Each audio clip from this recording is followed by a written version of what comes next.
Assalamualaikum warahmatullahi wabarakatuh. Nama saya Sinta Insani. Saya di sini akan menjelaskan tentang privasi yaitu di bab 5.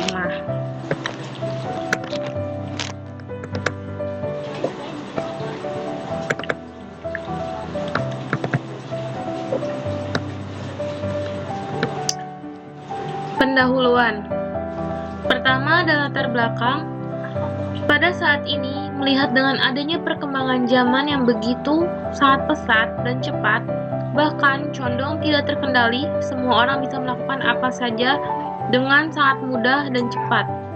Hal ini banyak berpengaruh terhadap sikap dan tingkah laku pada manusia saat ini. Faktor dari kemajuan teknologi informasi membuat semua orang sangat mudah berekspresi walau terkadang tanpa memikirkan perasaan orang lain. Tidak sedikit pula dengan kemajuan teknologi saat ini, kejahatan tidak hanya ada di dunia nyata, bahkan tidak sedikit pula yang terjadi di dunia maya atau internet. Privasi adalah hal yang sangat penting untuk seseorang, namun belakangan ini sering banyak orang yang tidak memikirkan aspek-aspek terkait hal tersebut. Tindak kejahatan dunia maya, cyber khususnya yang belakangan ini sangat marak terjadi, dan tentunya hal tersebut sudah sewajarnya menjadi perhatian lebih dari pemerintah dengan cara makin menguatkan hukum atau UU ITE yang bisa mengatur aspek-aspek privasi dalam menggunakan internet. 2. Privasi materi pembelajaran. Yang pertama, apa yang menjadi hak privasi dan apa yang menjadi basis untuk memproteksi privasi personal? Jawabannya, yang menjadi hak privasi adalah apa saja yang terkait tentang pribadi kita yang kita tidak ingin atau tidak mau membagi atau terlihat dan diganggu oleh orang lain. Privasi itu sangat penting untuk kita karena itu menyangkut hal pribadi dan kita bisa melakukan tindak hukum kepada orang yang melanggar hak tersebut, sebagaimana disebut dalam non-derogatable right, adalah hak asasi manusia, HAM, yang tidak dapat dikurangi dalam keadaan apapun. Hak-hak ini termasuk dalam non-derogable right yang diatur dalam pasal 28I ayat 1 Undang-Undang Dasar 1945. Yang kedua, berapa hukum yang menyediakan proteksi privasi terkait data personal dan hal-hal yang berkaitan dengan isu etika? Jawabannya, secara konstitusional, negara melindungi privasi dan data penduduk masyarakat. Pasal 28J ayat 1 Undang-Undang Dasar Negara Republik Indonesia tahun 1945 berbunyi, setiap orang berhak atas perlindungan diri pribadi, keluarga, kehormatan, martabat, dan harta benda yang dibawanya kekuasaannya, serta berhak atas rasa aman dan perlindungan dari ancaman ketakutan untuk berbuat atau tidak berbuat sesuatu yang merupakan hak asasi. Pencuri identitas dan teknik. Teknik apa yang digunakan oleh pencuri identitas? Jawabannya adalah pencurian identitas adalah menggunakan yang disengaja dari identitas orang lain, biasanya sebagai metode untuk mendapatkan keuntungan finansial atau mendapatkan kredit dan keuntungan lain atas nama orang lain, dan mungkin merugikan orang lain. Teknik-teknik yang digunakan dalam pencurian identitas. Pencurian identitas kriminal, ketika seorang penjahat secara curang mengidentifikasi diri mereka ke polisi sebagai individu lain pada titik penangkapan, kadang-kadang disebut sebagai pencurian identitas pidana. Pencurian identitas sintetis. Variasi pencurian identitas yang baru-baru ini menjadi lebih umum adalah pencurian identitas sintetis, di mana identitas sepenuhnya atau sebagian dibuat. Teknik yang paling umum melibatkan menggabungkan nomor jaminan sosial nyata dengan nama dan tanggal lahir, selain yang terkait dengan nomor tersebut. Pencurian identitas medis.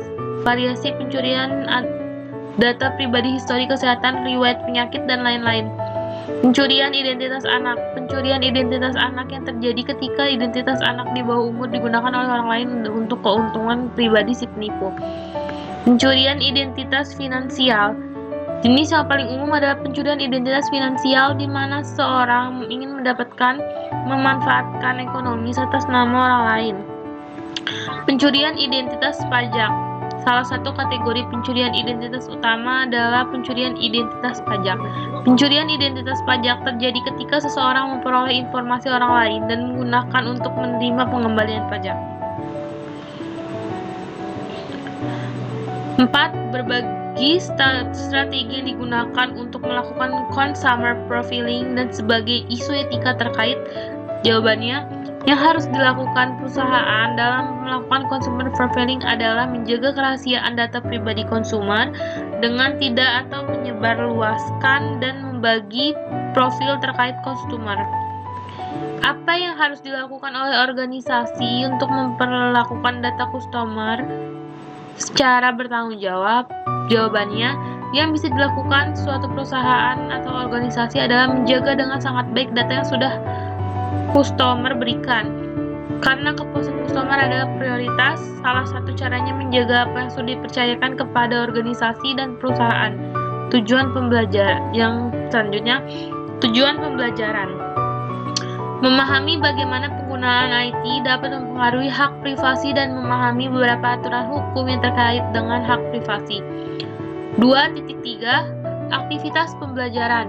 Yang pertama, presentasi privasi. Yang kedua, presentasi studi 10 e-commerce dalam melindungi data pengguna. Yang ketiga, pembagian kelompok presentasi.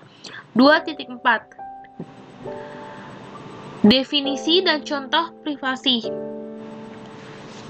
Privasi adalah kerahasiaan pribadi atau keleluasaan pribadi yang tidak ingin kita bagi atau diketahui dan disebarluaskan atau diganggu orang lain. Privasi informasi adalah sebuah informasi harus aman, dalam arti hanya diakses oleh pihak-pihak yang berkepentingan saja sesuai dengan sifat dan tujuan dari informasi tersebut. Privasi data adalah sebuah informasi yang berupa file atau dokumen-dokumen tertentu yang penyimpanannya di lokasi tertentu di komputer, server, dan lain sebagainya. 2.5 Penyalahgunaan privasi. Yang pertama ada penyadapan, yang kedua ada blackmail atau istilah yang merujuk pada kasus pelanggaran privasi yang terkait dengan pemerasan atau teror. Yang ketiga pemalsuan identitas. 2.6 Consumer profiling.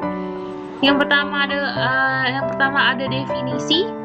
Consumer profiling adalah langkah memetakan dan mendalami profil pelanggan dengan lebih baik. Yang kedua ada kegunaan. Kegunaannya adalah pemetaan profil konsumen, membantu kita memenuhi konsumen kita dengan lebih baik. 2.7 Hukum privasi di Indonesia. Yang pertama ada 2.7.1 UU ITE pada pasal 30 ayat 1 dan 2. Di situ tertulis jelas bahwa UU ITE melarang setiap orang melakukan akses dengan cara apapun untuk mendapatkan informasi atau dokumen orang lain. Jika terbukti melakukannya, maka mendapatkan ketentuan hukum pada pasal 46 ayat 1 dan 2, yaitu dengan penjara 6-7 tahun dan denda sebesar 600 juta sampai 700 juta. Yang kedua adalah 2.7.2 UU Keterbukaan Informasi. UU KIP atau UU 14 tahun 2008 tentang keterbukaan informasi publik sangat penting sebagai landasan hukum yang berkaitan dengan pertama, hak setiap orang untuk memperoleh informasi. Kedua, kewajiban badan publik menyediakan dan melayani permintaan informasi secara cepat, tepat waktu, biaya ringan dan proporsional, dan cara sederhana. Ketiga, pengecualian bersifat ketat dan terbatas. Keempat, kewajiban badan publik untuk membenahi sistem dokumentasi dan pelayanan informasi.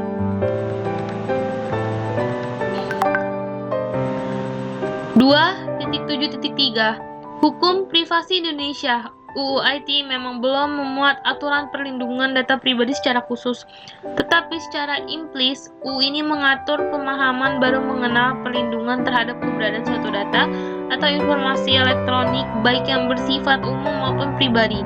Sedangkan hal yang berkaitan dengan penjabaran teknik data elektronik pribadi, UU ITE mengamanatkan lagi dalam Peraturan Pemerintah Nomor 82 Tahun 2012 tentang penyelenggaraan sistem dan transaksi elektronik. Bab 3 adalah penutup. 3. Kesimpulan.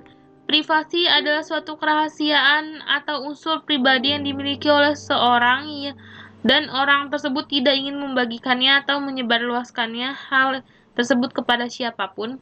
Dengan mengedepankan aspek etika, sudah seharusnya kita lebih bisa menghargai dan tidak ingin mengganggu privasi orang lain, baik secara langsung maupun internet. Terlebih lagi, semua sudah diatur dalam undang-undang dan tercatat secara hukum.